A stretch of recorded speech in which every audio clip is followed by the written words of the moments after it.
What are your thoughts? Like, I mean, what do you think the pins were for? What do you think the loops were for? Yeah.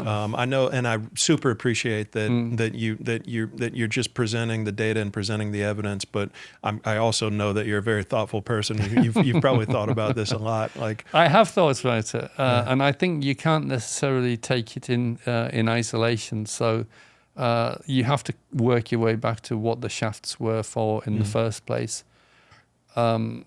I think it's probably a good idea to think about the context of the shafts and how they were discovered for people who don't know the history of it, because it's quite interesting. The King's Chamber shaft. There are four shafts in total in the pyramid. Two that emanate from the north and south walls of the King's Chamber, again approximately 20 centimeters square. These ascend to the outside of the pyramid, and if you look at them, you would probably say they are ventilation shafts, just because they go to the outside of because they go all the way to the outside of the pyramid. It sort of makes sense, and it sort of makes sense because the whole structure of the pyramid is unique. Most pyramids have structure underground, and so everything, say, warm air goes upwards, so you get a natural circulation from underground. The Great Pyramid is unique with all of these structures above it, so you've got to start thinking, how could you simulate or how could you emulate what was happening with the underground passageways in something where there were actually chambers above ground. So that's the King's Chamber, and people had known about these King's Chamber shafts for some time. and can I ask real quick that with the Torah limestone, the casing stones that existed, is it common belief that the King's Chamber shaft would have opened up on the outside and gone all the way That to? was just a massive question. Yeah, right. Because because anything could come in. The original facing stones had all but disappeared off the pyramid, and probably caused by earthquakes initially to shake them loose. But then, of course, if you look around the buildings of Cairo, there is a lot of beautiful Tura limestone buildings which would have been made from these casing stones. That's true of anywhere. If you go to anywhere, say in the UK, where you have ruined churches, other big stone buildings, you'll often find that the stone has been reused locally. So there wasn't really any evidence there. There's no written history of the shafts actually exiting on the outside. But we do know that when they were excavated sometime in the 1800s, there was supposedly an iron plate that was found near the exit, almost as if that might have been involved with the exit for some reason. The weird thing about that is iron was very rare in certainly in the old. Well, it wasn't rare. It was rare, and it was only available in its natural form. The only iron that existed came from meteorites. So again, it's quite interesting, by the way. The only iron, it's very important to remember this, the only iron that existed in the Old Kingdom came from meteorites. And how special must that have been that literally you were getting a material that comes from space, and you could be wandering around in the desert and there would be this very strange rock and it had amazing properties. That must have been supremely magical, and it makes you wonder how important that was to ancient Egyptians. I think incredibly important. But anyway, coming back onto the shaft, so we knew that there was some, or they knew in the 1800s, of course, that there were these shafts in the King's Chamber. But it wasn't until somebody called Wayman Dixon started looking in the Queen's Chamber, using a bit of logic, that the other pair of shafts were discovered. So a little bit of context of Waynman Dixon. He's from the northeast of England, and I'm from the northeast of England, so I like that. He's from a Quaker family, and his family were entrepreneurs, surveyors, geologists, and his relative was the Dixon, Jeremiah Dixon, who gave his name to Mason-Dixon line, Dixieland, all of those sort of things. So there's a connection with that, which I think is really interesting. And Waynman Dixon thought, I'll have a little look around the Queen's chamber, and he just took a straw or a piece of wire or something and started doing what you would do, is prodding around inside the Queen's chamber, and noticed that there was a crack, and his straw went all the way through the crack. So being a gentleman, he didn't do all of the hard work himself. He had his man of all work, I think he called him, chisel out these things, and they found that there were these shafts which are very similar to the ones up in the King's chamber. So if you'd gone into the Queen's chamber and all you saw was these beautiful, well-cut blocks, you would have no idea that those shafts were behind those blocks unless you had done what Wayman Dixon did and chiseled them out. In which case, how could there be air shafts? How could there be usable air shafts? Because they were blocked at the bottom end. Not only were they blocked at the bottom end, but they also worked out that later, say in the early 1900s, when they put rods into there, that they were blocked at the top end as well. So not reaching the outside, couldn't be air shafts. And then that brings us all the way back to what was the purpose of the shafts, and what was the purpose of the blocking stones at the end, and therefore what was the potential purpose of the copper pins and hooks. And nobody's got any true idea. Nobody knows. Yeah, after all of that. Yeah. The important thing to bear in mind is that again, it's not necessarily just a case of what was useful from the point of view of engineering, or what was potentially useful, but it was what did that mean in the culture. I think you cannot divorce the two. But I may be saying that because, again, the pyramid is the reflection of the person who's looking at it, and I've got a fairly broad mind about these things, so I don't necessarily just see it in terms of engineering. But my best guess is that the shafts served a dual purpose.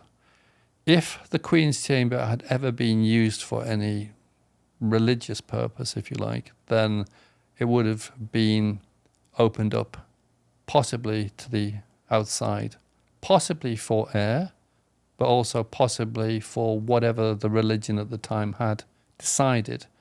You did not need a door in ancient Egypt to go through a door to heaven, for example. It was perfectly okay to sort of, just like in the Roadrunner cartoons where Wile E. Coyote paints a tunnel onto the side of a hill or something, and he can't run through it, and the Roadrunner can run through it. That's possibly the same as in ancient Egypt, where your spirit could go through a door as long as it was there symbolically. So you didn't need, for example, the idea of when people say that it was used as a sort of a star shaft to project the pharaoh to the stars, you didn't need that. You could just have the pharaoh going through a door to the stars, for example. But we don't know whether there was something religious. I'm saying that they had a dual purpose. So there was something in their culture or their religion where it was important to connect this out to the outside, but also potentially just as an air shaft. But then it begs the question of why was it done like that? And it's probable, it seems most probable that the Queen's chamber was almost a backup. A lot of people don't like this idea, but to me, there's a subterranean chamber in the pyramid, which I feel is probably either based around an initial cave system that existed and was going to be used anyway for religious purposes, because it's totally unfinished, it's totally rough, but it does connect to when you get above the bedrock, it does connect to a proper passageway.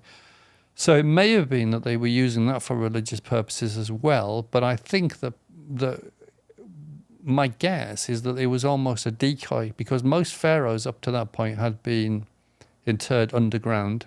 So if the pyramid was used as a burial place for a pharaoh, and I'm not sure it necessarily has been proven that it was, but if it was always to contain the important thing, it's possible that that was just a decoy, because you just go in the main entrance of the pyramid if you're a tomb raider, go all the way down the ascending, the descending passageway into the subterranean chamber and find nothing, and then you just leave.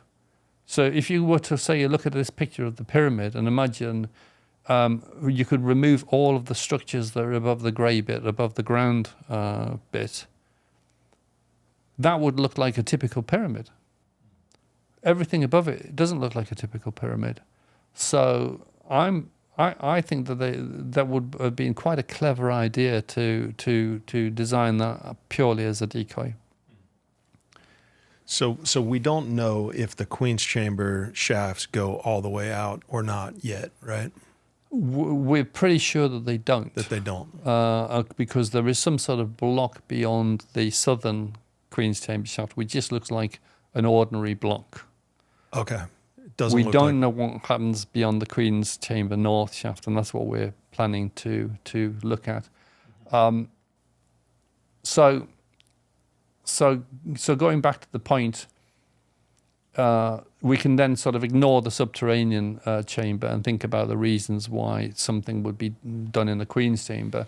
As you're building the pyramid, it's easy to look at the pyramid and think of it in terms of this is something, everything is more or less built at the same time. But of course it wasn't. It was 20 years. If you go up just a meter or two in the pyramid, that could be the difference of months or years, depending on how far down the pyramid you are. Right at the base, it might take a year or two to build up 2 or 3 meters. So we're not seeing things that are necessarily all designed at the same time, certainly not constructed at the same time. Mm. So it's possible that there was a plan where the Queen's Chamber was almost a backup. And so you can imagine that the shafts would have only come into use if the Queen's Chamber, if something had happened, if the pharaoh had died early, if you think of it as being if you think of it as being a burial place for the pharaoh, if the pharaoh had died early, it's plausible. I don't know whether that would be the truth. It's a possibility. Most of my listeners do not think that it was a tomb. Yeah, they don't know. Hard to know what it is. Well, we can. I think it's very useful to think about that point. There's no evidence for any pharaoh ever being buried in any pyramid. That's not absence of evidence doesn't mean evidence of absence. But you would say, what happened? What happened? Why would there be no evidence anywhere? You never know. I mean, in Khufu's pyramid, there might be a big space that is still vacant that nobody's actually looked into. No tomb raiders got into there, and it might be that something could be discovered in there that says, "Look, this is the first pharaoh that has ever been found inside a pyramid." We don't know. It seems unlikely, but the fact is that we don't know. So I would say that anybody with a theory that pharaohs weren't buried in the pyramid, I think that's perfectly reasonable, and there's no evidence against that. Egyptology comes down to what is the best idea at the time.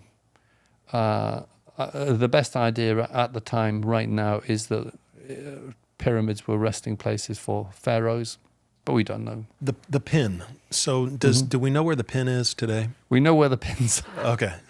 So there are 2 pins that are intact on the Queen's Chamber North shaft blocking stone. And the one on the south, one of the ones on the south fell off. One had fallen in history. Mm-hmm. We don't know when. Mm-hmm. One fell off because Pyramid Rover knocked on the door and knocked it off. Okay. They had a sort of a sophisticated device, which was a knocker on the front of the robot. Pyramid Rover was built by iRobot, and they create some great robots, but it's not our style. We always wanted to do the most gentle, careful exploration of the pyramid. And, you can look at the great big drill that they were using. They just wanted to do that job, which is fair enough. They did the job that they wanted to do. But unfortunately, they did knock the other pin off. We know where they are. One is in a sort of a crack in a pile of dust, maybe a meter or two down in the middle of the shaft. One has somehow rolled off towards the right hand side. So if you look at that picture there, if you look on the right hand side where it's sort of shadowed at the bottom of a bit further down, it's because you can imagine it coming off, rolling, and then rolling in an arc to the side. So we know where they are. Okay. And we have little delicate tools that we can use to pick them up, but they have eluded us so far, which is quite funny because they're the thing that got me into it in the first place. So the moment when we actually find those and pick them up and collect them and bring them back safely, that would be a big thing because it would have brought me full circle and it would have brought TC full circle. It's the thing that he's obsessed with. I'd really like to do that for TC. Are there any plans to do that? Yeah, so we want to do that in either the next phase, which would be in October this year, or December this year. Nice. It sounds easy, but it's not. It's not that easy. These things are delicate. Yeah. They've already corroded a lot, and they also have fallen into little crevices that makes them difficult to pick up. You can't use magnets because they're copper. They're made from copper. You can't really, probably don't want to put any force into them, so it's just really quite tricky to. It's something that you can't know until you try it. That's what we're going to do.